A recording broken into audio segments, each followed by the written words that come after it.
What's going on, guys? GoodMicWork commentaries back at you as WrestleMania 40 month continues on the channel with yet another YouTube collaboration. And I am very excited to welcome, it is my pleasure to welcome one half of the Going in Raw podcast on YouTube and host of WrestleJuice, good friend of ours, great guy in the community, Steve. Thank you so much for being here and welcome to my channel. Thank you very much for having me, Greg. I appreciate it. It's WrestleMania season, and I'm so happy to talk about The Rock today. The Rock. Yeah, man, I'm excited. Yeah, he kind of has a sort of a small role in this year's WrestleMania, so I thought it was appropriate to talk about The Rock this time around. But really wanted to have you on the channel. We've had Brian Zane from Wrestling with Regret. Solid Monster's been up here talking about various WrestleMania topics, and I wanted to invite some people on this year in the community that I really respect in terms of your channels and what you do and what you offer. And what I really like about the Going in Raw podcast and the work that you and Larson do is that you're just two cool, mature, normal guys who like wrestling and like to talk about wrestling. And I don't have to tell you because you're out there in social media and you see the toxicity that does exist in the community to a certain degree. And what I like about what you guys do, you know, you don't have overly aggressively hot takes. You know, you don't believe that if you don't like something that it shouldn't exist. You know, there's no screaming, there's no yelling. You're just cool dudes who like wrestling, like talking about it, offer fair criticisms when necessary, and are just wrestling fans. And that's the type of stuff that I respect in the community. And I really enjoy your podcast and everything that you guys do. So thank you so much for hanging out with me today and talking about The Rock at WrestleMania, Steve. Appreciate you being here. Absolutely, man. I appreciate the kind words, man. That's really nice. We try, honestly, man, we just try to, you know, like we're friends going back like 30 years now, like literally 30 years, 1994 when we met. And Wow. And we've always liked wrestling. We, you know, bonded over those decades through wrestling and the absurdity of it. And there's so much fun about it to appreciate. And that's what we've always tried to bring to our show. Right. Yeah. And when I direct people to your channel sometimes, hey, Greg, who else do you listen to in the community, or who do you like? You're always on the list. You know, I'm always mentioning you guys or just think you guys do really good work. And, you know, of course, we all have our own things to do. It's not like I get a chance to listen to you guys all the time, but whenever I do, I always like what I hear. So good stuff over there at the Going in Raw YouTube channel. By the way, the link to all of Steve's stuff is going to be in the description below here if you want to check out their stuff. Today, we are going to do what we've been doing on the past couple of collabs. We are going to take all of The Rock's WrestleMania matches and we're going to rank them from worst to best, and we're going to compare lists. Now, we have not gone over our lists with each other privately. We have no idea what we're going to say, and we're going to see how close some of these matches are. And Steve, I got to tell you, a few of these were really, when I got down to like the top three, I'm like, man, it really was kind of harder than I thought to kind of rank these. So I'm really curious to see how we're going to differ, especially near the top of the list, you know, when we get to like the top three, top five, that type of thing, because there's some weird criteria. You know, are you judging it in the ring? Or are you judging the moment or the spectacle of it? You know, how do you really rank these properly? So I've got my list and we'll see how it matches up to yours. All right. If you're down with that. So in true Going in Raw fashion, Greg, I haven't actually ranked it. I didn't know how we were going to do this. So I'm going to go ahead and do it. But no, it's all good. That's what I do. That's the joy of me coming on your show is I'll throw a curveball like this. I definitely have my number one. I've got my number two. Hold on a second. I've got my number two. You can rank them right now. We can take a quick Wait, hold on a second. Hold on a second, brother. I've got a new number one. I've got a number two. I got a number three. I'm gonna put, let's see. You know what? A lot of people don't like this one, but I'm gonna put this one right here. I'm gonna put this one way at the bottom. This one goes here. This one's probably gotta go here. This one will go here. And then this one will go here. Okay, this one's okay. This one right here will go here. I'll put all those in a row. Yeah, this one will go here. Perfect. And I think before we start the list, I did it. Oh, wow, you did it. I was about to say, how many are there? 1, 2, 3, 4, 5, 6, 7, 11. 8, 9, 10, 11. I did it. 11. I just did it. All right, 11. Very good. Okay, cool. See how easy that was? Easy that was. And I forgot, before we get into the list, I got a few Rock stats I need to roll off here anyway. Okay. But yeah, we are going to rank these from 11th to 1st, and that's going to be what we're doing here. But let me roll through some of these interesting Rock WrestleMania statistics real quick. Rock had a total of 14 WrestleMania appearances, 11 matches, with a 6-5 record. So that Rowan match put him over 500, which is kind of crazy. Yeah. Okay. And he had 3 separate appearances as well. He hosted WrestleMania 27. He did that toast thing at WrestleMania 30 to open the show with Austin and Hogan. And he mixed it up with Ronda Rousey, Triple H, and Stephanie at WrestleMania 31. Yeah, I was there for that one. That was cool. I like that. That was good. Oh, you were? Yeah, that was a lot of fun. I thought that was going to be the tag we got a couple years later that Angle was a part of. I thought that's what that was all setting up. And then he did make an appearance at the 2008 Hall of Fame, but did not appear at WrestleMania that year.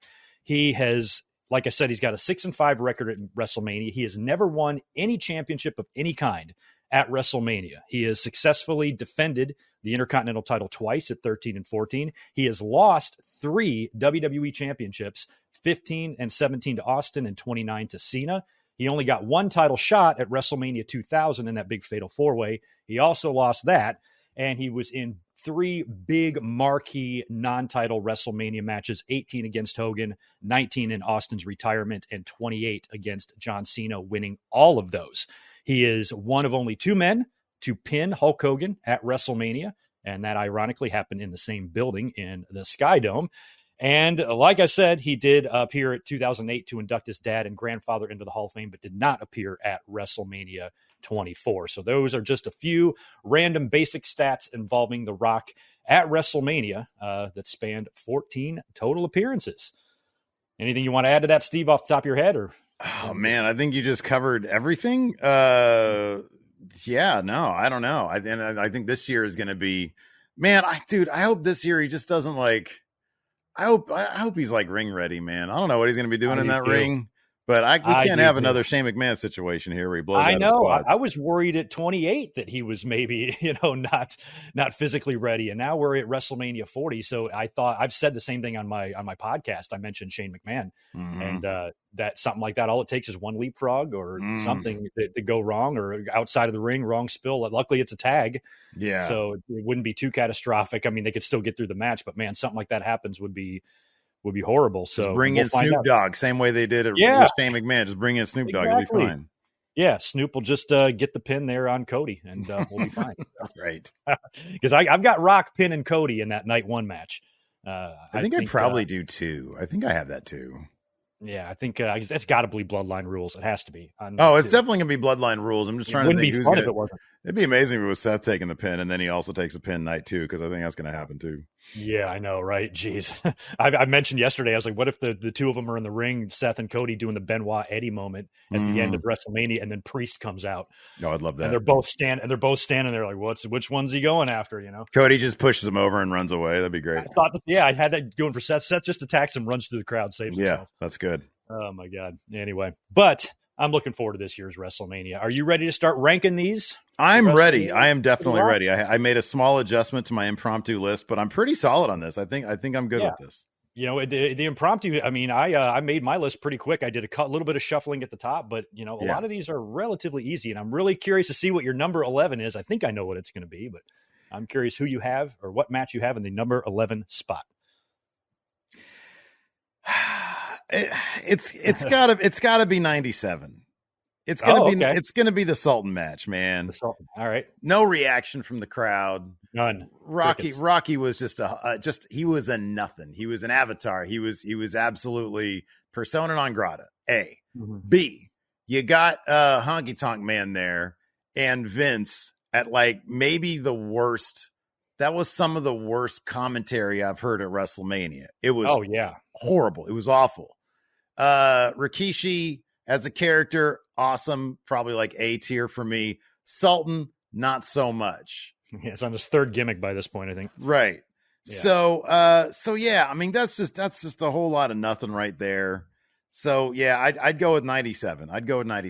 Yeah, WrestleMania 13. Yeah, think about the difference between Rock as Intercontinental Champion at 13 and 14. Like the transition he went through just in that year is pretty incredible. When you think about how nobody gave a shit at WrestleMania 13, and then at 14 he was kind of putting it together. Yeah, there with his heel persona as the Nation, and he had changed a lot just in that year's time. But yeah, you hit the nail on the head with that match. Nobody really cared. When I was watching that match back to make notes for this, and Rocky Johnson came out at the end, the crowd barely, they tried to do the big hug spot in the middle, and the crowd barely said anything. There is a lot going on in 97 that people were not reacting to. Like if you look at like the Rumble with, I think if I remember correctly, it was either the Rumble, because I remember like I've watched King of the Ring 96, like I did a whole review on that, and like nobody pops for Austin ever when he comes out. And I think even as late as like Rumble 97, people really weren't giving much of a crap about Steve Austin. And then like obviously Mania 97 Austin, the big double turn, that's when really people started to clue in on him and they started getting behind him. But like 97, a lot of the 96, 97 crowds just were not in. They were like, what, we don't care about. You're feeding us, hour-long matches between Shawn Michaels and Bret Hart, which in retrospect might sound like a cool idea, but if you actually watch the match, it's kind of a lot of nothing, to be honest. Yeah, they were in between that time of things really taking off and just still kind of, getting their footing with the, the true excitement and everything. And nobody was caring back then. True. I had to put Rock and Eric Rowan at my number 11 spot, only because it was 6 seconds long.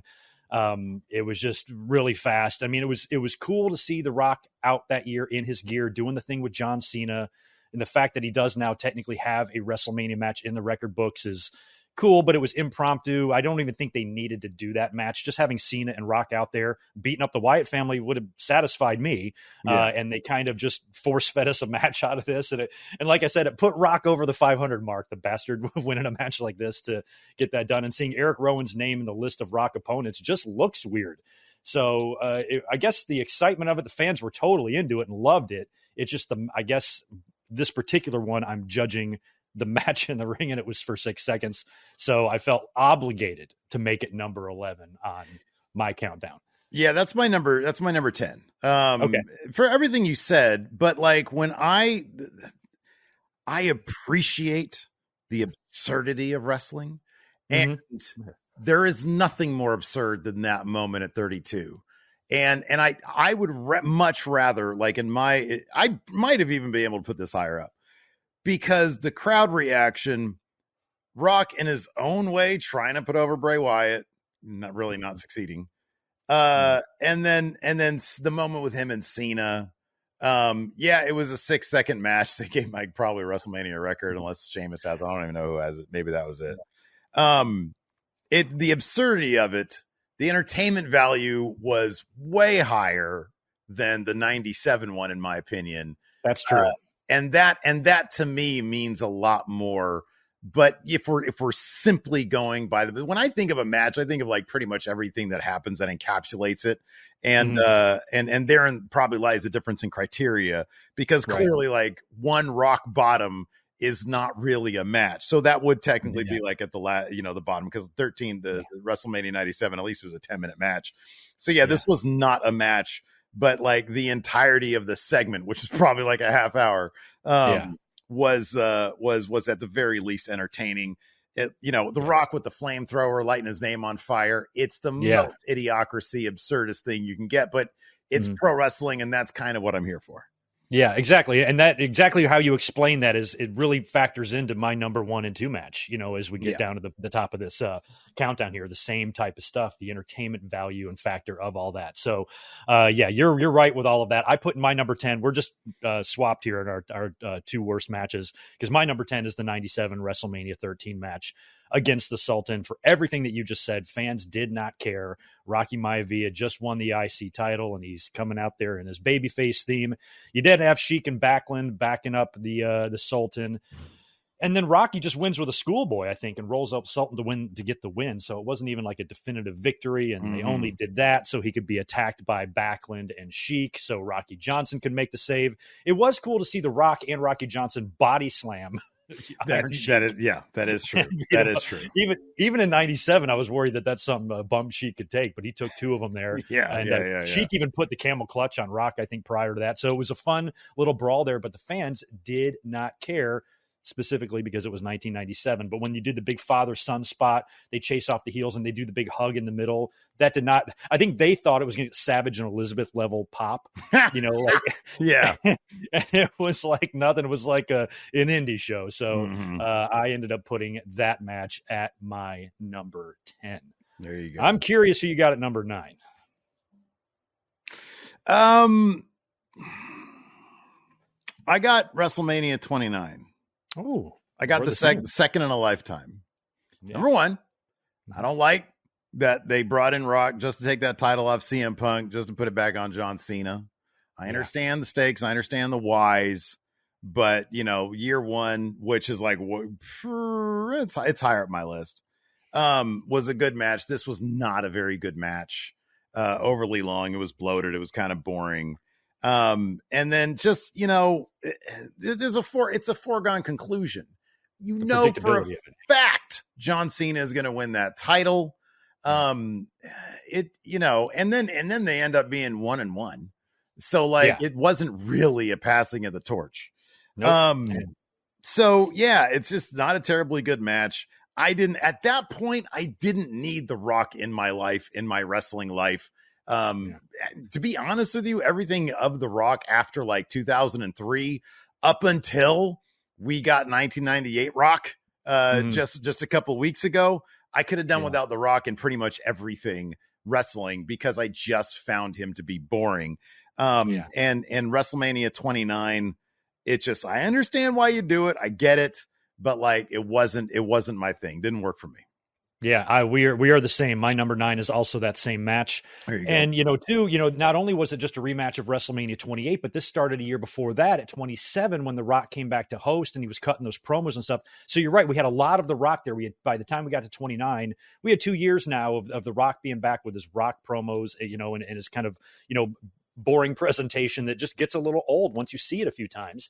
And what I was annoyed with at WrestleMania 29 is, as a fan, I thought WWE had a golden opportunity here to, maybe make a tribal chief type of character out of John Cena if they were to do some sort of a heel turn or kind of have him go in an NWO Hogan direction, or just utilize the great talent that is there in John Cena and his ability to play good characters and deliver lines of dialogue. And if you just change up his material, I thought you could be printing money with this guy. And I think WWE was just a little bit too scared to do it. Whatever the reason was, that would have been where I would have done it. I would have had him turn on The Rock right there, beat him for the championship. And the year before, they had the music videos, Flo Rida and Machine Gun Jamie or whatever, and they had them together. The video package presentations, the build up, that once in a lifetime feel that they were trying to give it. And then you go to not 29, no video pack. I think they just went right to the match after whatever match it came before it. I think Rock's music hit and he just came to the ring. No big long video package explaining the 2-year history. And I remember thinking, I'm like, this does not feel like a main event where we're going to see some big angle drop. It felt, and it had that predictability. The match, was boring. We saw it the previous year. And the way Rock won the title, taking it off CM Punk, it was painfully predictable. Or even this year, if most people think Cody's winning the title is predictable, they're going to take us on one hell of a ride before we get to that.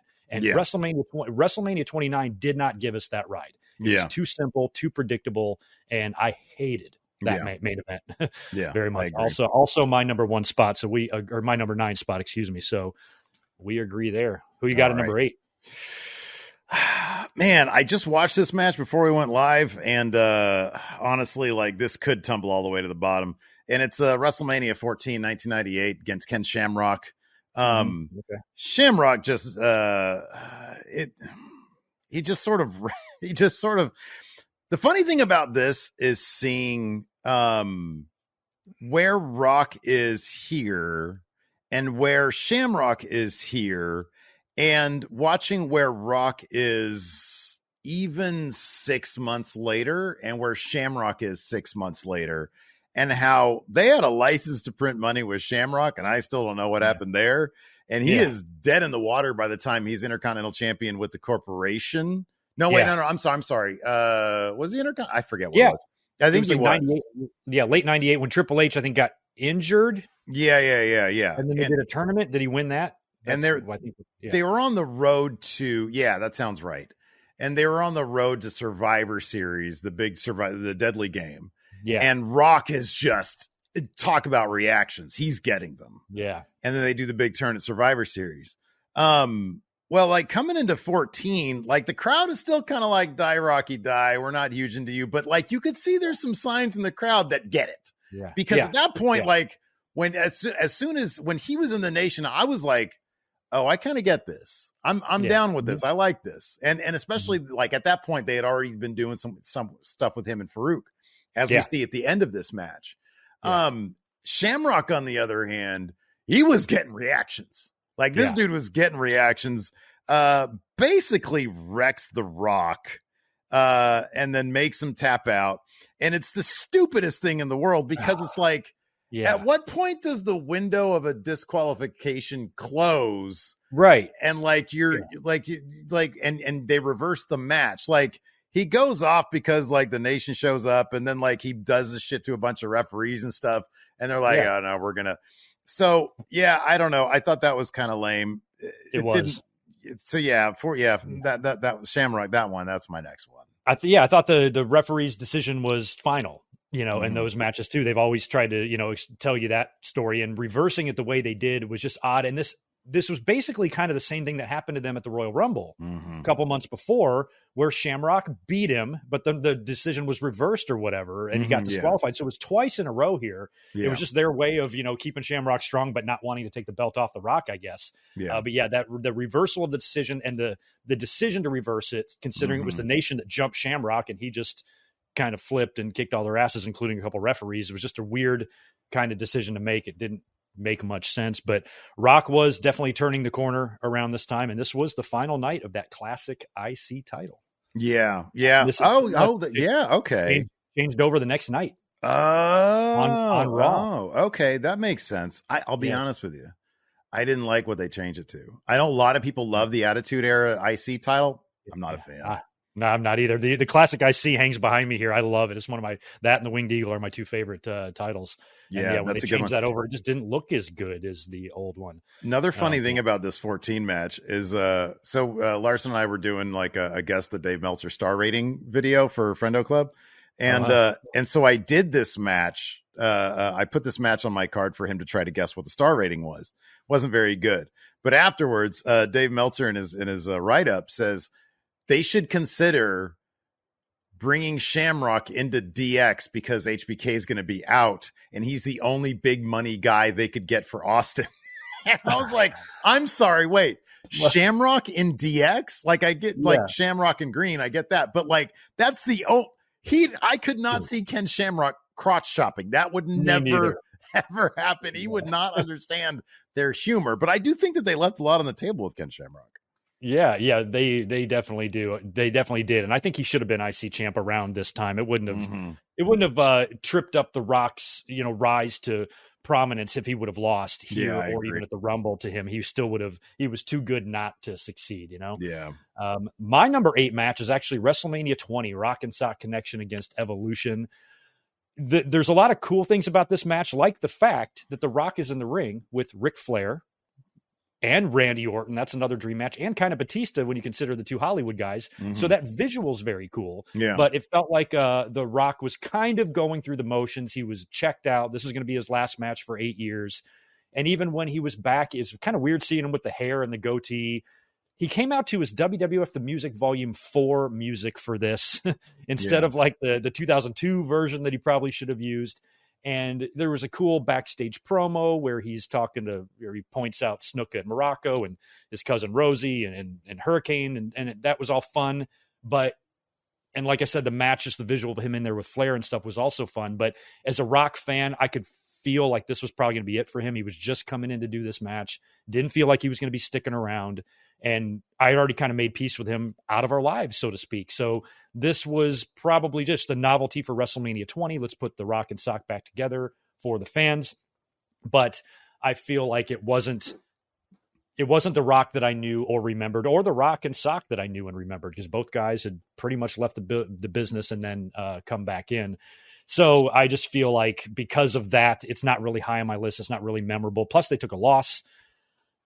And it was moving Foley into his thing with Orton. And I just felt like Rock was kind of not a big factor or player in this WrestleMania, just a mid-card afterthought type of thing. So I have this match at number 8 on my countdown. This could easily be at number 8 on mine.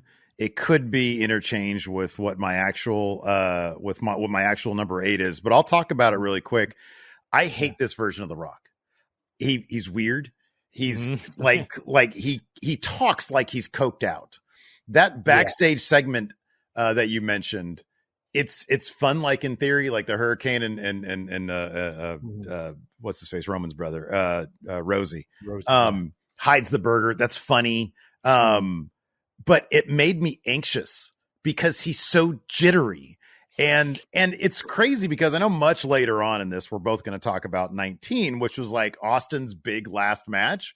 But it's like, it was kind of Rock's big last match because, yeah, he didn't do anything. I mean, he came back here and there during over the next 12 months. But like when he came back here, it was like, dude, I always check out when it's like just obvious that they're bringing in this super popular pair just to lose.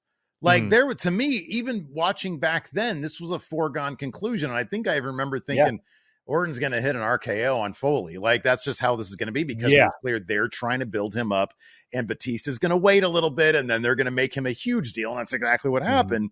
Yeah. And it's just, I number one, I always liked the Rock and Sock connection. And I thought that segment that everybody watched and everybody loved, This Is Your Life, was high entertainment. Not my favorite thing about wrestling though. Like it's, I just kind of feel like it's a little bit on the overrated side. Lasted 40 minutes or something, whatever it was. And it was really long. I love them both. I think they're great, but I kind of feel like they're not like greater than the sum of the parts. You know what I mean? Like, I feel like Prime Rock is like one of the best and Prime Foley's one of the best. And like for a small time, the connection was great.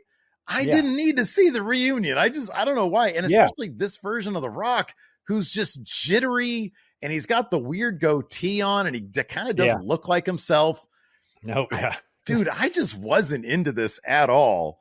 So yeah, I totally get why it's so low on the list. It's do you think it's like the Hollywood thing once he started going off and doing movies that he just kind of changed how he like just presents himself and delivers lines, you know, because even at WrestleMania 14, he did that sit down with Jennifer Flowers, you know, when he was kind of, I don't know if you remember that, and he was kind of getting into the Rock's care. Oh, the Rock's a hung jury and all this stuff. And about how quiet and subdued he is when he's still trying to figure out the Rock character. Now 6 years later, after he's done a few movies, he's all, you know, just balls to the wall with energy. I guess I don't know what it was that changed him, but I don't know. I mean, I guess it was just sort of a decision to be, hey, I'm going to be super excited, Rock. I don't know it. He honestly, and I don't like using, I don't like throwing these kinds of terms out, but he honestly, the character anyway, seems coke fueled. He really does. Like he's so, I'm like, dude, your heart's going to explode. Relax. Yeah. Yeah, he better chill that out when he gets into his 60s because that's right around the corner. Yeah. Exactly. Oh, incidentally, that This Is Your Life segment, I was there. I was behind the announce table. Oh, no kidding! Show. Wow. On the floor. Fun times. Special. Yeah, I used to live in North Carolina back in the day, so I went to all those shows. Oh, there you go. Fun stuff. All right, so that was number 8, right? What match do you have in your number 7 spot? So wait a second. Hold on. What is this? 11, 10, 9, 8. So yeah, 7. Okay, yeah. I've got WrestleMania 2000. A McMahon and a McMahon staining every corner. Did they ever? The fact that this wasn't Rock Triple H boggles my mind. Like the fact that originally was going to be, instead of Foley, it was going to be Jericho, makes it mildly better. But like, take him out and you put Foley in, like you drag poor Foley out of retirement after like, I don't know, a couple months since he said he was going to be gone. And then you put Big Show in there too. And it's like, to me, look, 2000 was a really great time for WWF. Obviously there was a lot of good stuff. 99, there was a lot of great stuff going on. But like, I always thought that this was a case of less should have been more. Triple H versus Rock. Their SummerSlam match a year or 2 years earlier, just absolutely classic. And those guys had a rivalry that needed a WrestleMania main event. I've thought the same thing. Yeah, exactly. Why? And it's just, I get it. Like McMahon made himself into one of the larger than life characters in WWF. I get it. And he dragged his whole family along with it, including Linda, who had like less than zero charisma. Yeah. She shouldn't have been anywhere near this. Shane probably should have been in his own match. Maybe he did on that show. I don't know. But man, like the match is like fine, I guess. Like it ended up coming down. Didn't it end up coming down to Rock and Triple H, I think? And then Shane turned on. Yeah. That's right. Yeah, because it was, and then I know Vince, I think Vince turned. Oh, did and Vince helped turn on The Rock? Okay. Vince was in The Rock's corner. So Vince turned on The Rock twice. He did it at WrestleMania 17 also. Yeah, right. Yeah. Year, Yeah. which is crazy. But so he turned on The Rock here, but he was in his corner from what I remember. And I think this is the WrestleMania that had no singles matches. That's I don't think horrible. there's That's terrible. isn't that insane? Yeah, that's awful. Yeah. By the way, that's my number 7 as well. We're the same on this one. All right, yeah. WrestleMania 2000. And when you think about too, The Rock and Triple H, their rivalry, what they've already gone through for the IC in different renditions of their character there. I mean, it was Rocky Maivia and Hunter Hearst Helmsley that then transitioned to Rock and DX Triple H. And just having the match here would have been perfect for the rivalry. And when you think about The Rock hosted SNL that week, yeah, you know, it was all about him. I mean, that felt like that was his night. Austin's out of the picture. You know, it is I think WWE would probably like to have that one back. And, you know, I kind of thought if they were going to bring Foley back, maybe he was going to win the title, because why would they bring him out of retirement just to be the first one eliminated in that match? Yeah. It was elimination, right? It was elimination. It was elimination. Yeah. So it all came down. Yeah. So it came down to Rock and Triple H. And if that would have been it, if Rock would have won, then I still think it would have been fine if they were able to end with Rock and Triple H, because then they would have a little kind of match sort of there on their own. And so maybe it would have been doable. But I think, you know, they obviously realized they should have done that, because the very next month, Rock won at Backlash and had some help from Austin and whatnot. But I don't think they just didn't need that. They didn't even need Austin there yet. He came back fat, out of shape. He wasn't ready yet. Yeah, right. He should have, you know, if they just had The Rock win at WrestleMania in Anaheim, right up the road from me, would have been awesome, you know. And they dropped the ball on that one big time. So glad that we agree on our number 7. Yeah, for sure. Yeah. The list there. That match was all kinds of awful. What's your number 6 match? All right. So next on my list, I've got boy, oh boy. Yeah, I'm gonna go with it because I got the trilogy all in a row here. So I'm going with WrestleMania 28 next. Rock Cena 1. I know it's a really good match. Wait, which was the build where Cena called out Rock on the notes on his arm? Was that the next year? Oh, was it? Yeah, was that 28 or 29? I forget. And I think it might have been 29. Okay, which is fine. Yeah. Because there were moments, and that was definitely a moment. I remember my jaw dropping when that happened. Yeah.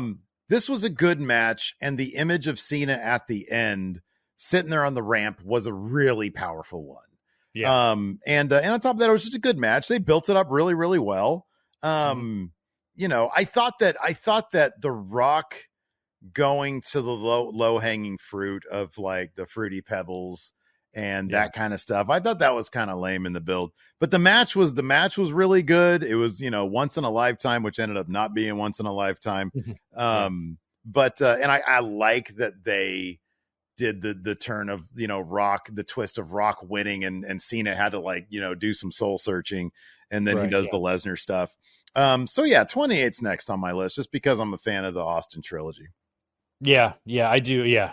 I like that match too, Rock and Cena at 28, because I was kind of proud of The Rock. I was a little worried how this match would go, and the match was acceptable for me as a fan. I remember thinking that, and I'm like, you know, this is kind of, even though there's no championship on the line, this does kind of in my head epitomize what a WrestleMania main event should be. This is a dream match. Yesterday's top star against today's. I was always kind of had John Cena's back a little bit. I didn't jump on the I hate him train, even though I fully understood the criticisms of him.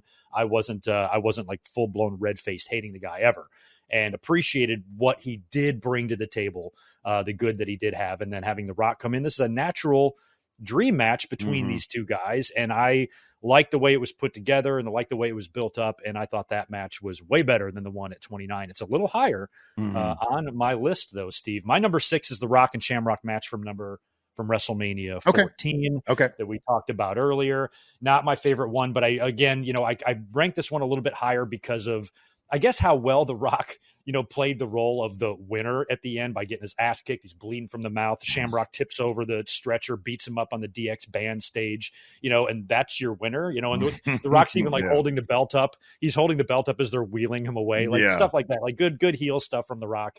And, you know, I thought the interview with Jennifer Flowers earlier in the night was kind of awkward. He was trying to be kind of edgy and say his Rock stuff, but he hadn't put it together yet. So it was just a little bit, you know, in his infancy with The Rock. trying to get to that character, but still you could see what he was trying to do. I just thought that was kind of lame. I did like the ending of the match, the way Rock came off as such a heel. But again, one of these lame finishes with the referee reversing the decision is just like, well, they don't always do that. It's just one of those inconsistent, rules and random decisions they make for creatively behind the scenes to keep the belt on the Rock. Well, why don't we just do this? Shamrock still looks like a badass and Rock keeps the title. But then when you execute it on TV, it makes the fans say, hey, that was really stupid. So, but the match I do have a little bit higher on my list at number 6. We're into the top 5 now, Steve. Who is your match at number 5? I think I'm at number 4 now. Oh, shoot. Because there's been some shifting around, I think. We talked about number 6, right? So my 11 was 32. No, I'm sorry. My 11 was 13.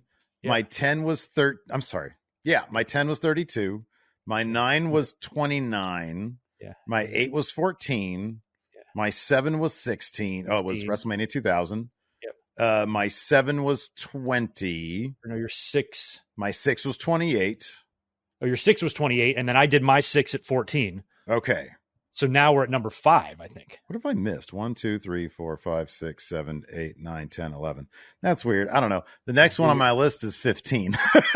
Okay. All right. Yeah, good. Okay. Wherever we're going here. Yeah, I think we're on number 5 here, according to what I've got here. All right. I only have 3 more after this, so we'll figure it out.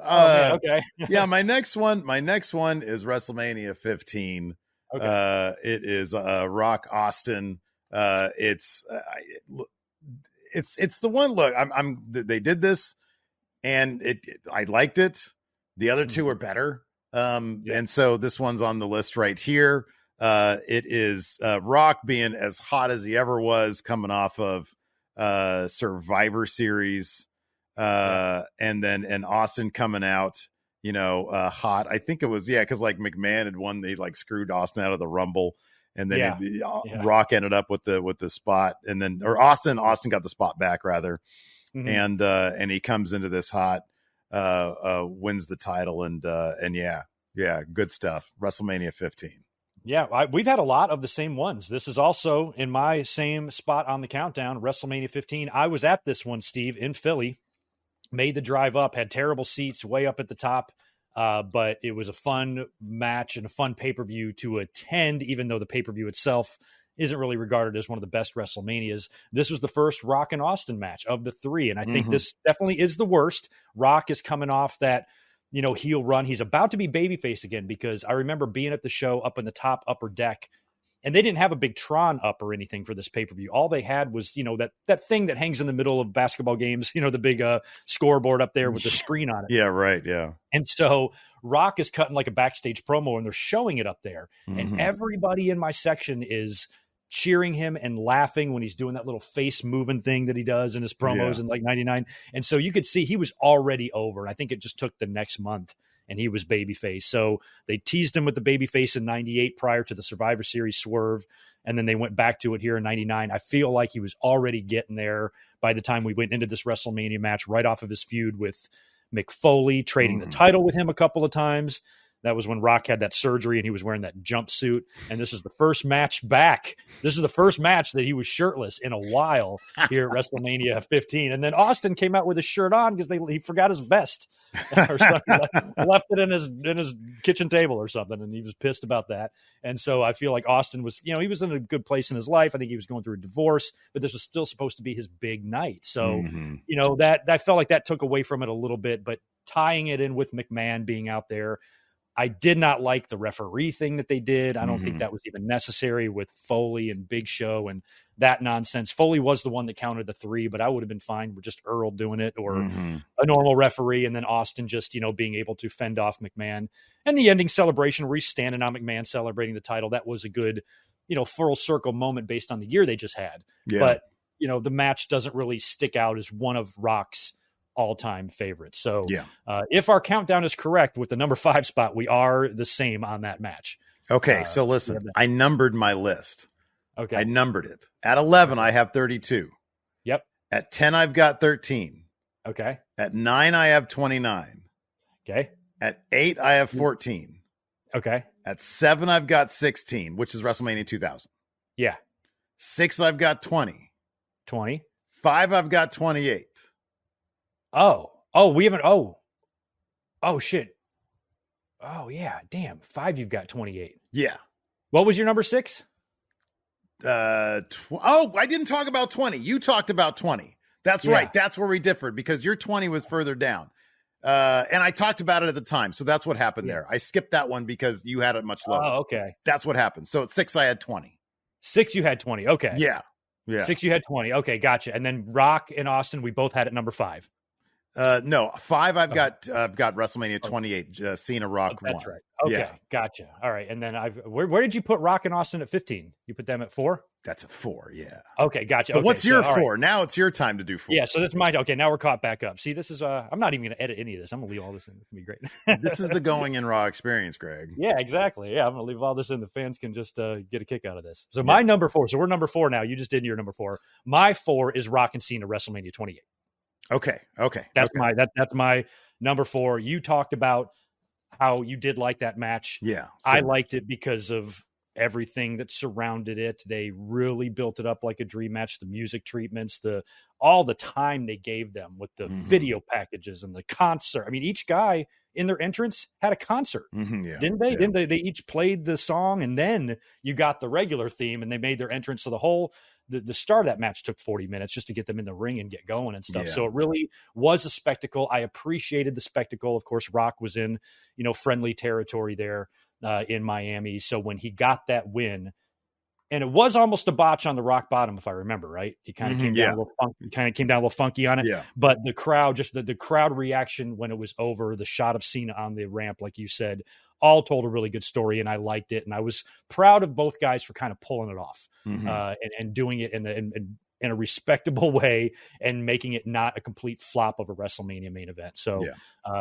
Rock and Cena is in my number 4 spot. There you go. Now we're on the same page. We got 3, 2, and 1 left. 3, 2, and 1. All right, now we've got it figured out. I knew we'd figure it out. Number 3, Steve, what's your match? My number 3 is, so this is easy. I'm still debating on my 2 and 1, but number 3 is easy. It's 17. So I know that's it's like the best match, buddy. I cannot get over that crap finish. I hated. I was there watching I used to live in LA, and there was a place called Yankee Doodles, like in the Valley, that would play WWE pay-per-views. And we went to go watch that with 100 other people. It was a pretty big bar. And it was one of those things where it was actually like a really, like, you'd think you get 100 wrestling fans together and it's going to be insufferable. Everybody was on the same page, man. Everybody was sort of, we're all like, all kind of marks, like, cheering for the bad guys, booing the good guys. Yeah. And that ending, I remember being I wanted to just stop with the wrestling. Cause I was like, wow, Austin looks like such an idiot shaking McMahon's hand after all that. He looks like such a dummy. Recognizing that the match itself is really good. But that ending left me so pissed off. I cannot put it above their last match.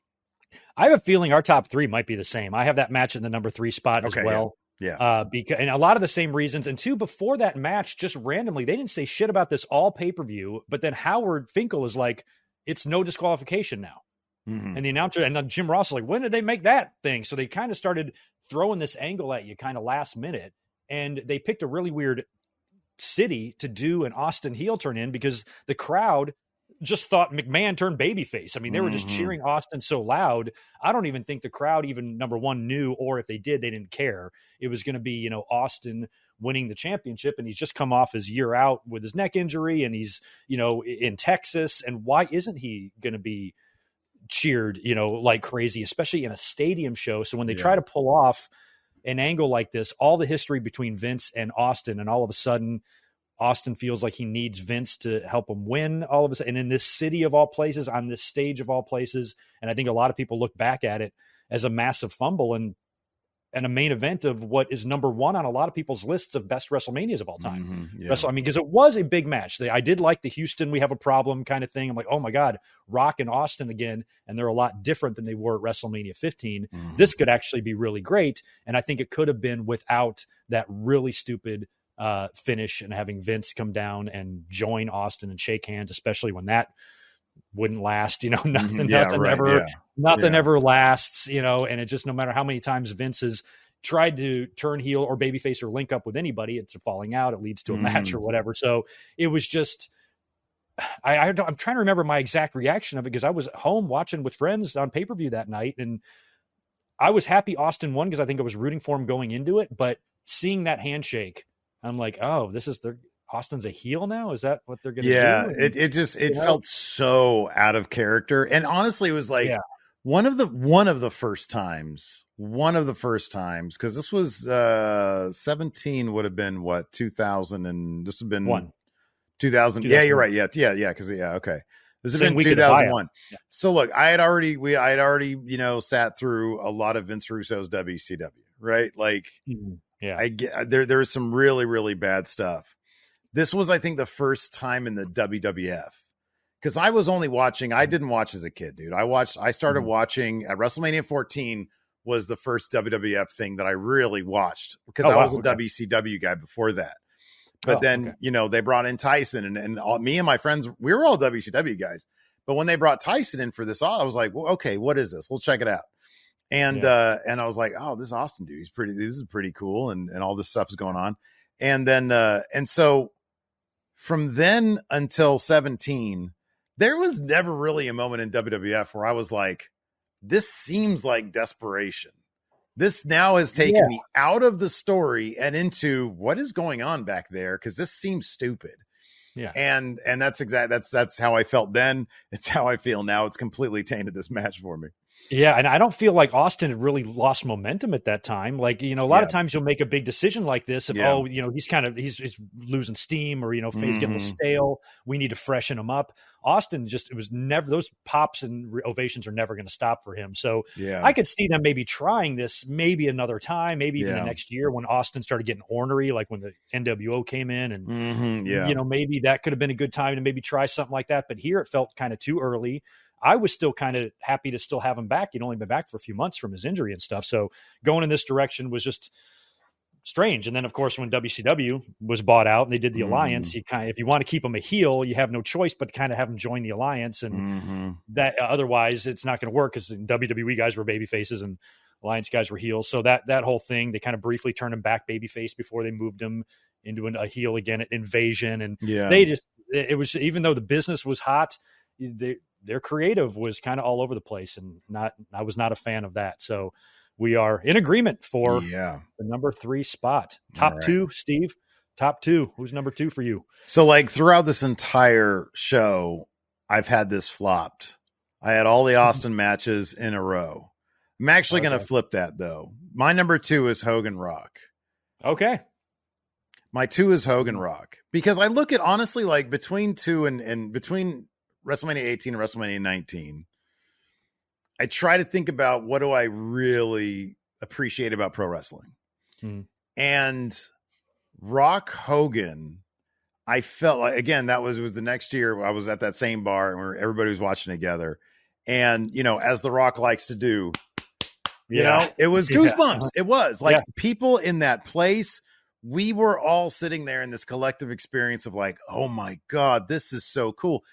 And the coolest thing about it, and I don't like to praise Hulk Hogan these days, but back then when Vince was like, I'm going to bring in the NWO to poison WWE, as asinine as that sounds, they came in and almost immediately the crowd was like, yeah, this is cool. The NWO's here, but Hogan's back in WWF. Like that was, I don't think they expected. I thought they were like, oh, people are going to really be into the NWO, but no, they just wanted Hulkamania to run wild on the current cast of characters.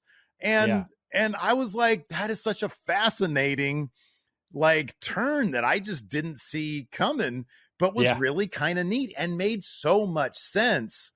And so the crowd just buying into this isn't, who cares about that? Even though the NWO is huge, who cares about that? This is Rock and Hogan. Like this is a big, big deal. And that crowd response is really what wrestling is all about.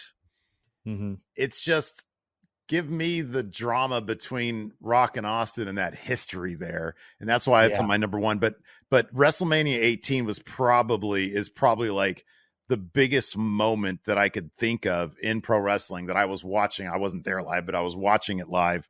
And it gave me goosebumps at the time. It was really, really awesome. And the match was actually not bad. It was pretty decent.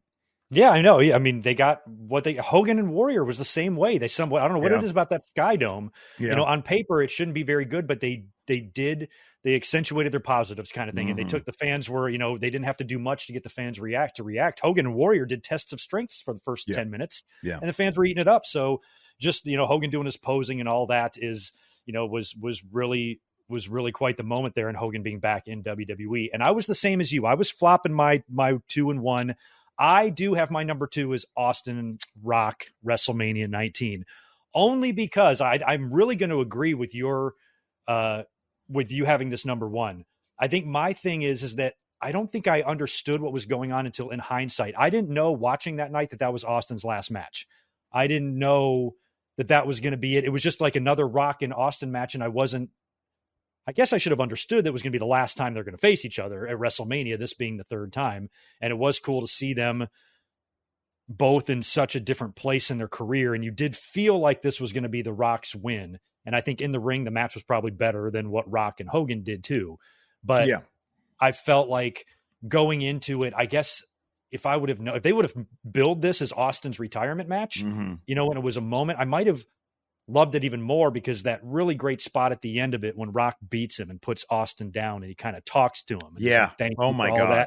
That was so good. And I think like if I would have known that was Rock's match or Austin's last match and seeing that would have instantly cemented this as my number 1, I think, without a doubt, because I'm a big fan of both of these guys.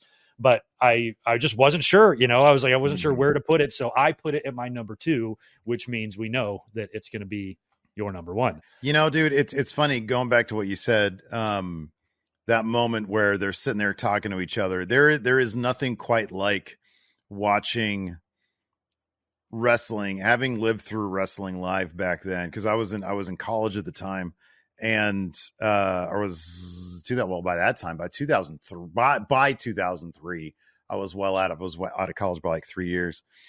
And watching two guys with such a history that were so integral to my watching experience. I mean, these were like my 2 favorite guys, and I was a huge Triple H fan too.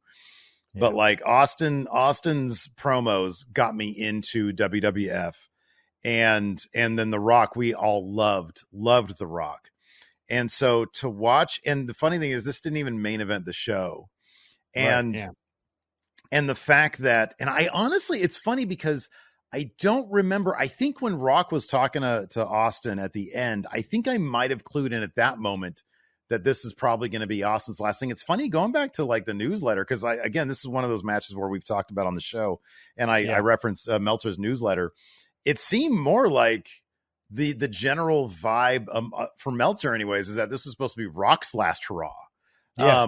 And I didn't piece any of it together, I don't think necessarily, although I do remember distinctly when he walked out and Austin had the vest on that said like OMR, like one more round or something like that. Oh, yeah. Uh-huh. I think we all sort of clued in like, oh, this is, and with all the stories about him burning out and like he had to leave and then he came back and he had been so sporadic in his appearances. Like maybe there was something about this that had kind of a No Country for Old Men vibe to it. Like the rest of the business, you got Angle and Brock, who were like the, seemingly the future anyways. A year later, obviously Brock was on his way out, but like what looked like was the future was like Angle and Brock. And then the next year was Eddie and Benoit. And so it was like, these guys were like the cornerstones of my watching experience. And now we're 4 years later, after 1998, we're 4 years later. And like WWF won, they bought WCW. Creative wasn't quite as hot as it was back in 98. So they're just doing this. And finally, Austin's going to do this thing for The Rock. And you could just, the chemistry between these two guys was just off the charts. And of course, even at that point, we, the My Way or the Highway video from a couple of years earlier was already a thing of legend. Yeah. And so this was, and on top of that, it sort of made good for the 17 finish. But no, watching like Austin take that third rock bottom, and then Rock goes down there, gets the pin, and he's just talking to him the whole time. And it's like, what a beautiful moment between two performers who have absolutely crushed it. And now what are they going to do? It's like, obviously Rock went on to a huge Hollywood career, and Austin, got his head right, and everybody seems to love the guy. And it's great to see him, continue to do what he's doing. But, it's like, what do you do at that point? Where do you go from there? But in that moment, they had that crowd still. And that's why it's at my number one, because those two guys really, really killed it. Yeah, they're two of my favorites ever. And I did love the match. And like when you watch it back too, like I think Jim Ross knew that it was Austin's last night. Because when you hear him call that match back, especially when Rock hits that, Rock hits that third rock bottom, you can hear it in Jim Ross's voice, but I wasn't picking that up at the time when I was watching it live and stuff. So, for that to be the end of it, I remember being disappointed because I knew it was kind of Rock was on his way out, because that just felt obvious. And then what was weird is like Goldberg was on his way in. And so I'm pretty sure they ran a Goldberg vignette on WrestleMania 19. So I see the Goldberg vignette before I know Austin's not going to be wrestling anymore. So the first thing I think of is Goldberg and Austin are about to be in the same company. Yeah. And then instead we got like the Rock match, and then Austin has to retire. They run that, they do the angle the next night on Raw. And I remember being like really enjoying WrestleMania 19. And then 24 hours later, being kind of bummed out because I just lost two of my favorites. 24 hours, Rock's going to be back to work Goldberg. He was there that night to set up the Backlash match, but you knew once that happened, bye-bye. Rock was just going to hang around one more time to, get Goldberg moving. Yeah. And then he was going to leave too. And so I remember kind of it being disappointing. And so that's probably why I have it number two. But, my number one is Rock and Hogan. Yeah. And, and a lot of that is because I was watching in the 80s. I was a big Hogan fan growing up. I had a Hulk Hogan birthday cake for my 10th birthday in 1987, when he was the year that he was slamming Andre and whatnot. So seeing Hogan there, living through his whole WWE run, watching him leave, work somewhere else for 10 years, and then coming back, I was really into the visual of that. Not only Nash and Hall too in the NWO, that thing, but Hogan. And I was never even a Hogan fan. I never really loved him, but I was still very interested in how it was going to look when he came back in. And then I think when he got that big reaction from the crowd at WrestleMania, that's when they were like, oh, we got to go back to the red and yellow. Yeah, right. Yeah. Because, fans obviously want that. And, of course, Toronto's a crazy city. And then that Sky Dome where Hogan's already had a major epic WrestleMania match against the Warrior. And the fans just got caught up in the nostalgia of it. And, the match in the ring, Austin and Rock at Mania 19 is way better. Yeah. But just the crowd, the way they just really just got sucked into this match. Yeah. And how neither guy had to really do a lot in the match. It wasn't Eddie and Benoit in there. That's for sure. Yeah. Yeah. Right. But they kind of stumbled like they were two old men fighting over the last dinner roll. And so just, Hogan's all wrinkly and leathery and he's stumbling around and hunchback and everything. But, he's still, they were able to make the match. He did all of his Hogan stuff and the boots and just the fact that a match can be that exciting without having the level of athleticism shows that when you have big enough stars, you don't really have to do anything. In there. Yeah, and so true. I think just the epicness of it, I'm with you. I do not like to heap any praise on Hulk Hogan these days. And I wrestled with it morally to put him at number one, but this isn't about Hogan. It's about The Rock. And this is about The Rock got the win that night. He beat an icon like that at WrestleMania. And the fact that Rock never won a title there and in the WrestleMania 2000 thing, I think they got a couple of them right with 19 with Austin and 18 with Hogan. At least getting those wins on his WrestleMania resume, really makes his WrestleMania legacy and resume pretty solid, even though, there was really no big championship victories there and a couple of disappointments. But, overall, those two number one and two matches were pretty amazing for The Rock. So yeah, no, absolutely. I mean, the Austin trilogy, mix that with the Hogan stuff. Honestly, like at that point, the wins and losses really just don't seem to matter. It's like when people look back at those characters, especially the Rock Austin stuff, they think of Rock Austin and it was something really, really special. And then you throw in Rock Hogan and that's like just something, truly once in a lifetime. Throwing the Cena stuff. People remember like the big headlining stuff. They're not going to remember necessarily, the crappy Shamrock or the crappy Salt and stuff like that. Like they'll remember it as a footnote, but it's like his legacy is being like a larger than the business guy. And there's a reason why he's like the top Hollywood star. It's not surprising at all. Yeah, I mean, aside from Hogan, I think Rock's the only guy that really has had a handful of those big time, bigger than the business feeling matches. Sure. Even which we talked about Shawn Michaels matches with Brian Zane last week, and Shawn was 6-11 at WrestleMania. Losing record, but he was so good. You remember so many of his good performances, like against Angle and Jericho. But even Shawn doesn't have those epic dream match, big match feel. Something that you belong in, in Vegas or something like that. Right. Really big type of big money match type of thing. Rock has got a bunch of those, and maybe aside from Hogan, more than anybody else. He really does. Yeah. And another one's coming up. Another one's coming up this year, and possibly even at 41. If we find out who the next tribal chief is in Minnesota. Yeah, that's going to happen. Totally. Yeah, we will see. But Steve, I want to thank you for your time. I really appreciate and value people's time. So the fact that you gave it to us here on the channel, I really, really appreciate that, because I know you got your own life to do and your own things going on. But appreciate you being here, ranking these Rock at WrestleMania matches. Do you want to tell people quickly where they can find you over on your YouTube channel? Man, usually I just tell people, if you want to Google going in Raw, or go Google Steven Larson going in Raw, might get you into trouble. So don't do that at work. Steven Larson on the Google, Wrestle Juice on the Google. You could do that. That's on the YouTube. So I'm out there. You can find me. It's not difficult. Right. And there's the links to all their stuff is below. Like I said, Steven Larson are great guys. And before we leave, I do also want to offer my condolences over the loss of the Enforcer. I thought he was a really great guy. And seeing your relationships with him and watching what you guys went through when he passed was really sad. So I just want to know that love you guys, and condolences to you, his friends, and his family, because I know that was a big loss for you guys over there.